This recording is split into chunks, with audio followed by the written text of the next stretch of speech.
Coming up on market shares, the UAW gets yet another historic deal, this time with GM and Stellantis. We'll break down the details. Plus, a six-figure business has taken Syracuse campus by storm. We'll chat with a student entrepreneur about how she grew POV brand management. And the three major indexes are performing well above expectations because of the Fed decision this week. We'll break it all down. Hold on to your wallets because market share starts right now.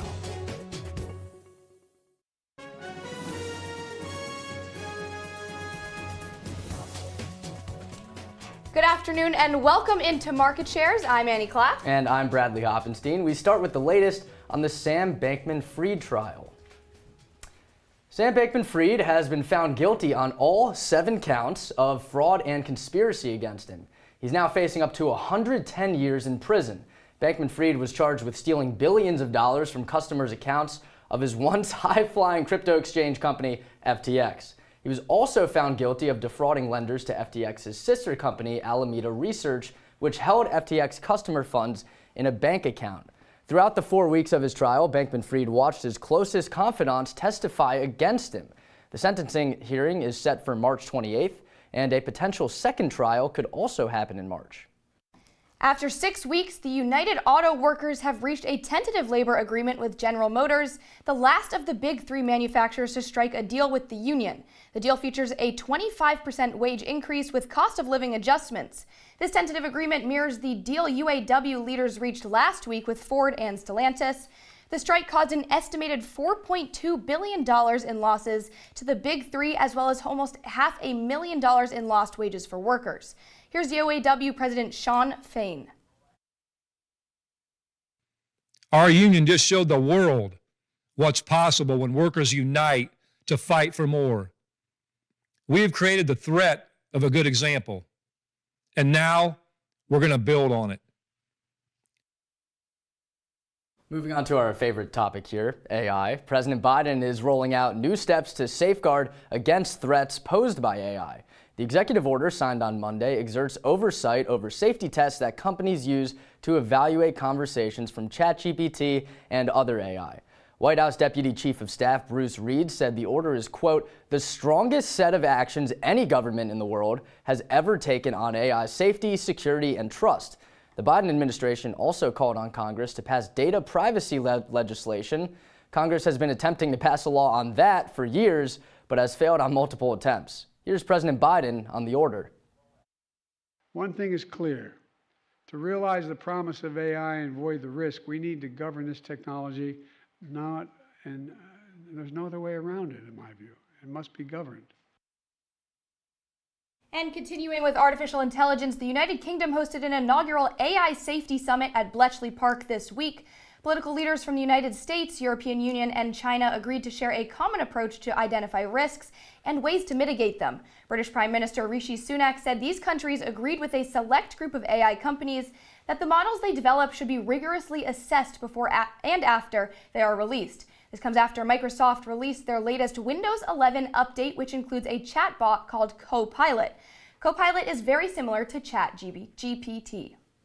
All right, well, it's happening again. Netflix is raising prices. Netflix said its premium ad-free plan will increase to $23 a month. That's pretty steep. All other plans will remain at the same price level. The streaming service recently reporting a 9% increase in average paid membership and 247 million paid global subscribers.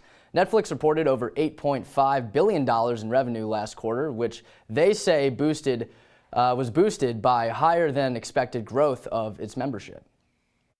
Onto the airline industry, JetBlue hit a 12-year low on Tuesday and will soon land in court to defend the acquisition of Spirit Airlines. The drastic drop in share prices comes after the airways forecasted a loss for the fourth quarter. JetBlue believes an acquisition of Spirit is crucial to a future of success to compete with American, Delta, United, and Southwest, all of which came from mergers in the past. But in March, the U.S. Department of Justice sued in an attempt to halt JetBlue's $3.8 billion deal with Spirit. The DOJ argues that the JetBlue-Spirit merger would harm cost-conscious flyers, and that antitrust trial begins Tuesday. feel like we've been hearing about that Spirit deal for years. Well, the Federal Reserve is in no rush to make changes to borrowing costs. For the second meeting in a row, the Fed held interest rates steady. Officials believe that they might be able to pull off a soft landing in slowing the economy gradually. In September, consumer spending climbed faster than economists expected.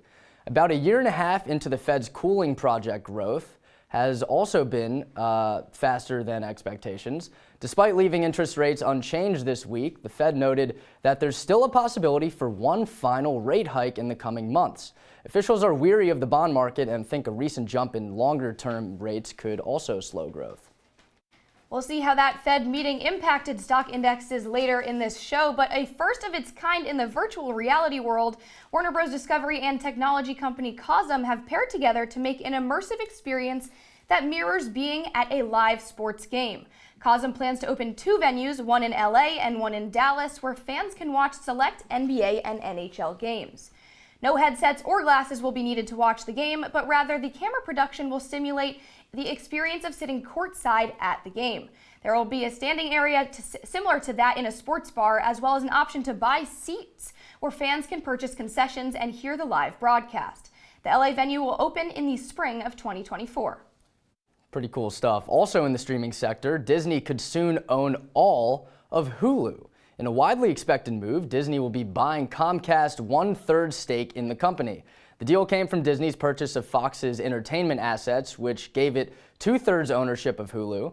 Disney said on Wednesday that it expects to pay Comcast around $8.5 billion for the full stake in the streaming service, but it could be more based on Hulu's equity value.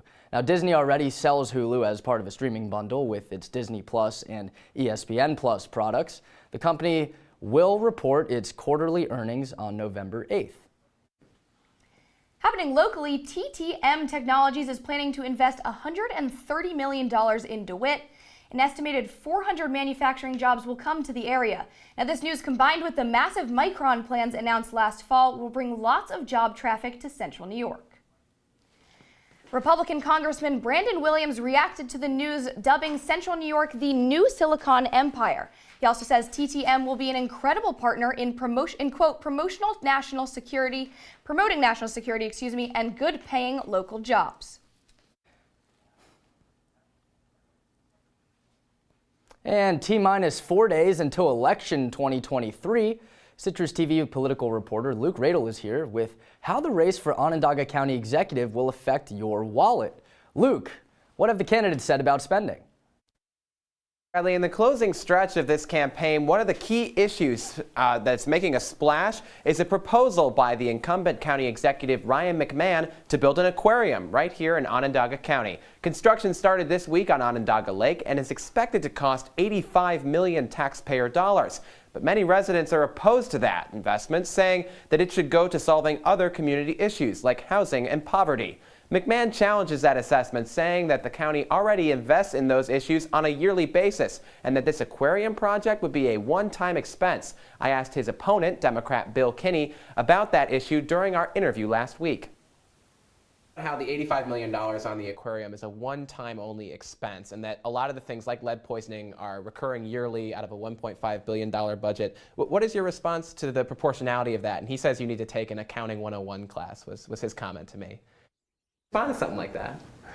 Well, everyone's entitled to their opinion. I never said I was an economist. However, I can count. Listen, the $85 million one time, he doesn't talk about maintenance costs. He doesn't talk about changing the exhibits in the fish aquarium, which we're told got to change every 4 or 5 years. He doesn't talk about any of those costs. McMahon says that those future costs will be offset by partnerships with corporate sponsors, but he does acknowledge that the aquarium itself might not be a revenue generator for the county. He also points out that the zoo, the baseball stadium, and the convention center here in Onondaga are also unprofitable. So why do we run them? The reality is these are quality of life entertainment infrastructure assets that growing communities need if you want to keep people here and attract businesses. But the aquarium, they all have economic impacts, right? On their own balance sheet, they don't make money, but they have broader economic impacts. The aquarium will have a $52 million a year economic impact done by a study of professionals that know what they're doing, not part-time county legislators. McMahon also says the so-called quality of life investments are important because of the way that county government is run. It's crucial to bring economic activity to the region, he says, because the services that are provided here are funded by sales tax. And I think it's important that everyone understands in county government, we're the regional government. We run government on sales tax. It's our only growing revenue, and it's the largest revenue we have. So when we're making decisions on managing a $1.5 billion budget that has 3,000 plus employees, and we do about 30 different things, we always look at what investments can we make that captures spending in the community, but brings more spending into the community as well. Now we'll find out which candidate has the economic vision that voters are looking for, and if they think the numbers on the aquarium project are just a little bit fishy. Guys? Luke, thank you so much. You can stick with CitrusTV on Tuesday for continuing election coverage. After the break, we'll sit down with the founder of one of the most valuable student-run companies on Syracuse's campus. Stay with us. Look at you. You're at the top of your game. You're unstoppable. Nothing can throw you off track. Wait, is that your car? Uh-oh. Yeah, I saw that coming. That will throw you off track. You're looking at around 10 grand in fines, legal fees, and increased insurance rates. Let's try this again. Smart move. Because buzz driving is drunk driving.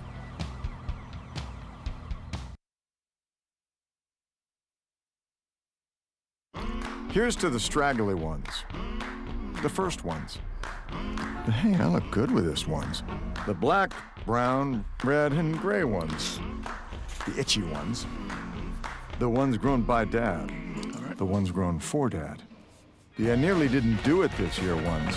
And the absolutely filthy ones. They all raise awareness, raise funds, start conversations, and save lives. Because whatever you grow will save a bro. Learn more at Movember.com.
Well, Thomas, you've got pre-diabetes.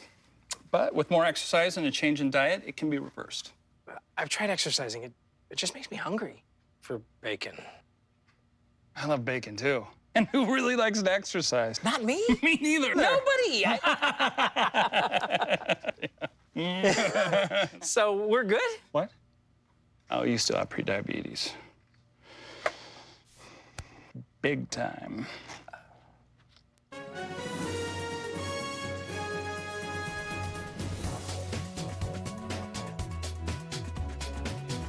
Welcome back. Let's shift our focus now to SU and the campus community.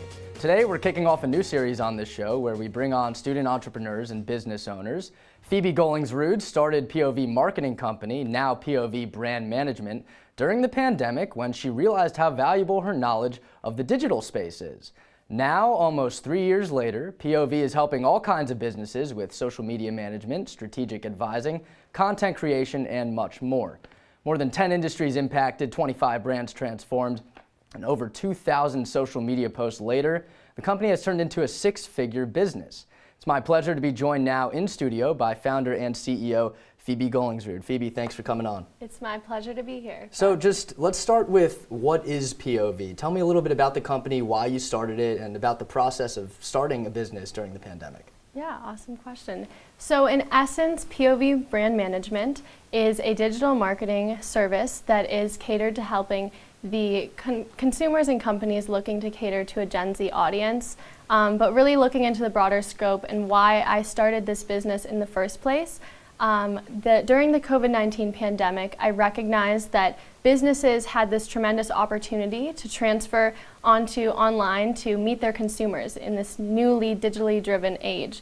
So I recognized that the companies that were able to employ effective digital strategies were the ones that were reaching their audience. So what I did is I started a company that could help businesses of all scales reach their audience on these digital platforms. So what was behind the switch from POV marketing company to POV brand management? Yeah, so we made the switch this fall after just looking back at all the things that the accumulation of knowledge that we've really gained over the past 2 years, and looking forward also to the fact that in May I will be graduating from college, similarly to lots of my team members, and we recognize that we want to take this to the next level and pursue it upon graduation. So in order to do this, we really have invested in rebranding and relaunching as an elevated service provider that can meet the needs of today's market and position ourselves to be able to do this full-time upon graduation. So I want to go back to, you said you're graduating in the spring. Yes. Tell me about some of the challenges. Obviously, you're still a student. What are some of the challenges of being a student entrepreneur and balancing everything going on in your life? There are definitely lots of things happening, and it's been a managing act, honestly, in organization to make sure that I have time for everything. But what I would say about being a student entrepreneur and what the biggest benefit is that I've actually been able to utilize my learning right away and actually see the value of what I'm learning in my classes and put it to use. And I think especially at Syracuse, we have so many great resources available. We have expert academic advisors that can offer so much support. We also have lots of different grants and different opportunities for student entrepreneurs. So really, while it's hard in managing school and business, I think that the community and the ecosystem for entrepreneurialism that exists at Syracuse does provide a much greater opportunity than it does a challenge. Really, you're very knowledgeable when it comes to marketing and brand management. But specifically, I want to talk about social media. Where does your knowledge and expertise there come from? Is it just from pure use? Is it all about understanding trends? Like, what's behind the brains of the operation here? The brains of the operation really encompass of a mixture. Obviously, we're all students, so we're learning a lot of the overall strategy and creative approaches in our academics. We are also all consumers that consume social media on a daily basis. So even when we're doing our scrolling, we're learning. And then being able to put this academic and this kind of being the consumer and our own experiences together to help actual services and gain experience, I think has also provided us a unique opportunity to gain knowledge on how these applications work, how we can utilize them to these benefits for these businesses, and that's really positioned us at the forefront of this cutting edge and emerging digital world. So do you reach out to most of the businesses you work with, or do they reach out to you for a partnership? Great question. Currently, I would say a majority of our businesses are coming as referrals that have just heard about us, or a client knows, or a personal connection. But that is kind of another hope that we have with this new business, is we're really trying to garner an audience and a community to increase our brand awareness so that these businesses know who we are, know how we can help them, and maybe and someday they might come to us. I want to put up some graphics here of some of the businesses that you've helped grow. We'll start with Showcase Kitchens. I mean, over a 40% increase in Instagram impressions and engagement. Let's go to 7 Oysters Travel, over 200% increase in impressions and interactions on Facebook and Instagram. And then the Center for Reproductive Medicine, over 236% increase in interactions on Instagram and Facebook. I mean, those are huge numbers, Phoebe. Take me through when you first get in contact with a business and how you grow them from there. Like, what are some of your biggest and best strategies? Yes, so POV has created a very unified and cohesive process of how we take a client through and how we can add value. And where that always starts is with aligning with the client on what their business need is, why do they need a digital marketing expert, why do they need us, and what is their future, what are they trying to get at. So the first thing I always do is align that client with what their need is and where they'd like to get to. And then I bring it to my team, my amazing strategist, and we decide how we're going to utilize digital marketing to execute those business needs that they have. Once my strategist puts together a plan for execution, we bring it over to our creative, who makes the actual digital outcome that we put out there, and then it gets implemented. And then after, once it's already out there, we measure our results so we can show return on investment to our clients. When you started the company, was it just you doing all of this?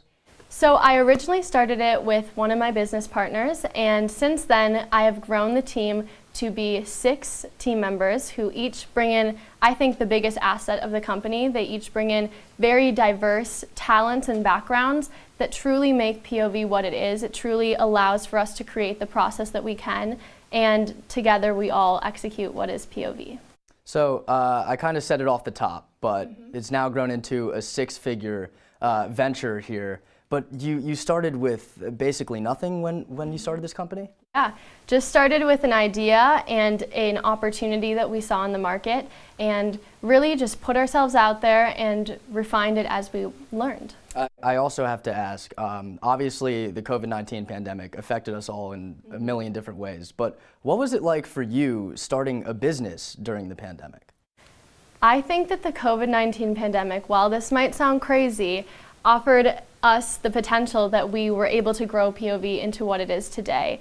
It was the COVID-19 pandemic that opened this opportunity that businesses could utilize digital, and it moved consumption online, and that's where we were able to recognize what the problem was at hand. And then, like I'm sure you've realized, the COVID-19 pandemic also allowed more time, as we weren't able to do our traditional things that we would fill up our schedules with. So I had time to actually come up with these ideas, come up with the execution, and build out this business. So while it definitely was a hard time, I think I was able to find opportunity out of it and really build what POV is today. Wow. As a student entrepreneur, what's your advice for other students looking to start their own business, or who have already started their business and are maybe struggling balancing their time, things like that? What's your advice for other student entrepreneurs?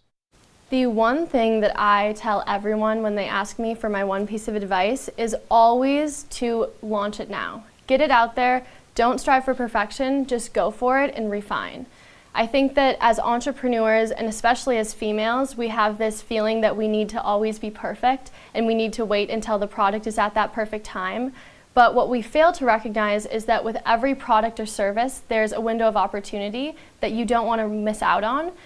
So what I would say is launch it out there, get it out. There's always going to be mistakes that you make. Nothing is ever going to be perfect, but that's why you're doing it. You're doing it to become perfect. You'll refine it along the way, but just get it out there and start moving on it.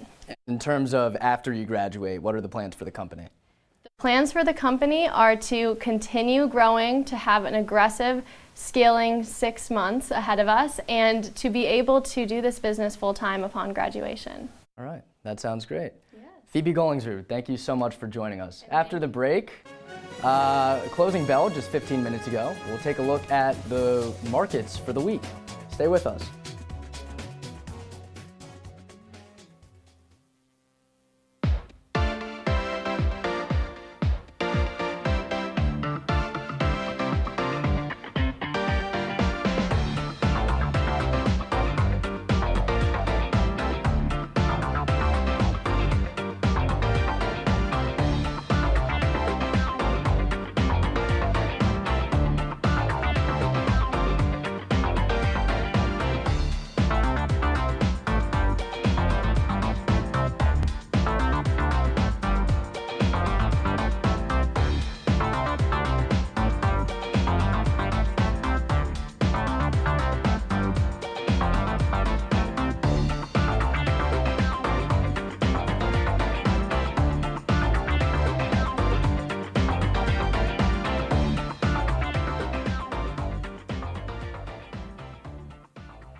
The markets just closed, but let's get to our market update with the three major indexes all ending high at the end of the week. Yeah, positive week. Let's start off with the Dow here. The Dow ending the week, it's up about 1,500 points, 34,011 it sits right now. Annie, you want to take a look at the S&P for us? Yeah, well, first of all, I want to take a look at Friday's job report that just came out, adding 150,000 jobs in the last month.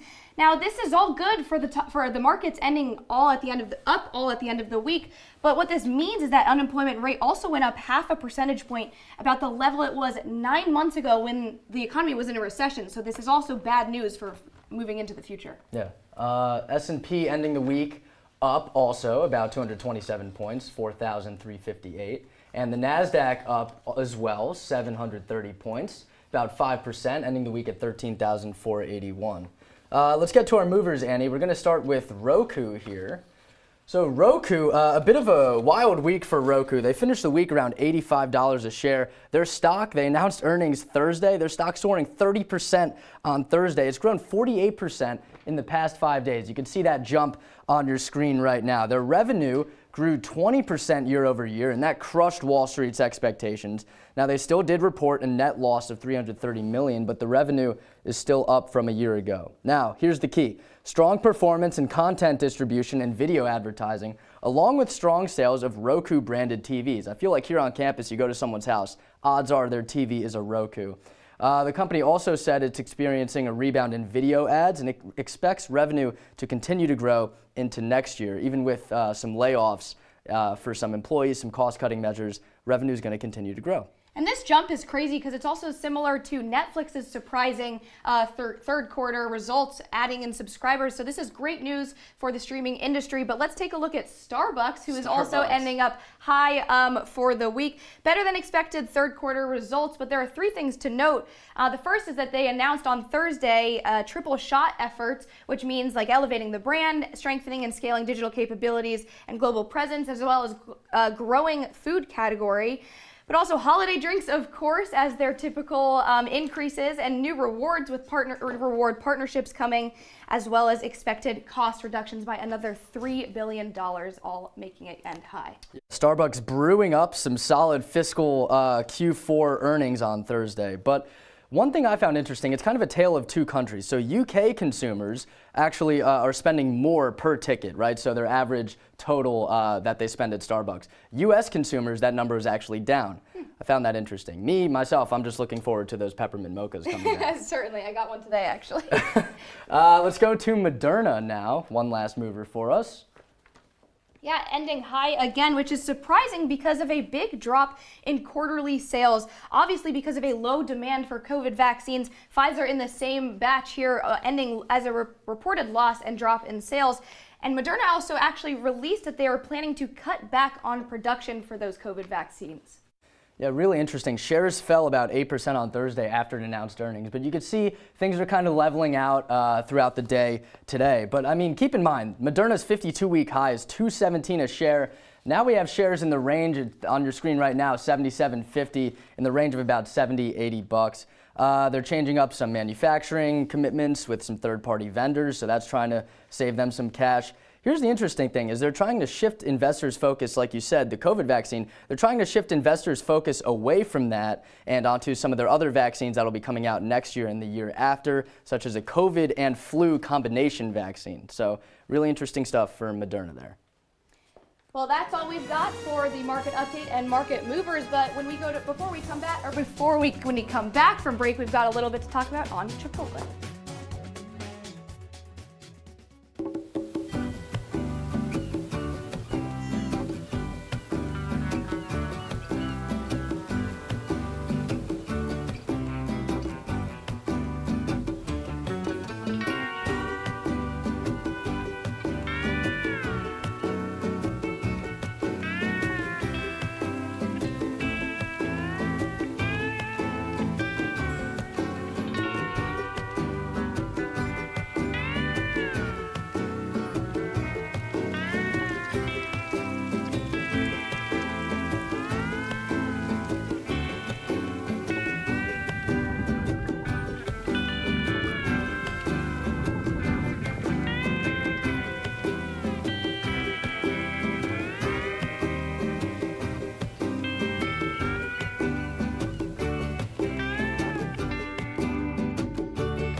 So yeah, Chipotle's burrito coupon code for Halloween didn't work for anyone.